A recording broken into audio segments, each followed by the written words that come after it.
Bisa-bisanya ya kepala Basarnas bilang nggak ada wilayah yang terisolir. Ini nih Gayo, ada di sini. Ada Benar Meriah, ada Aceh Tengah, sama Gayo Luas. Ini tuh akses utamanya itu biasanya dari Medan ke jalur yang biru ini, di sini terus masuk ke dalam sini. Tapi jalur timur ini itu lagi banjir. Dan masalah utamanya adalah jalur yang di sini itu tuh putus dan patah jalannya. Putus dan patah itu bukan satu dua jalan gitu, tapi udah patah patah patah patah. Nah ini tuh jalur alternatif dari Lok Sumawe bisa masuk ke Aceh Utara, terus masuk ke Bandar Meriah. Tapi sama juga, jalan ini juga patah.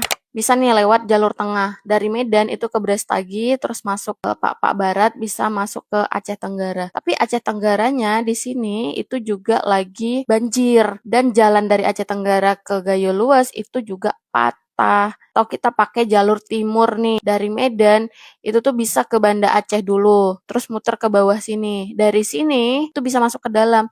Tapi sama di sini itu tuh jalannya pada patah-patah. Nah, jadi akses darat apapun udah nggak ada lagi buat ke wilayah tengah Aceh ini, buat ke Gayo ini. Di sana juga nggak ada listrik, nggak ada jaringan, udah nggak ada sembako. Apa itu dong namanya kalau bukan terisolir? Mending kirim helikopter deh Pak, daripada ngomong-ngomong ke media kayak gitu.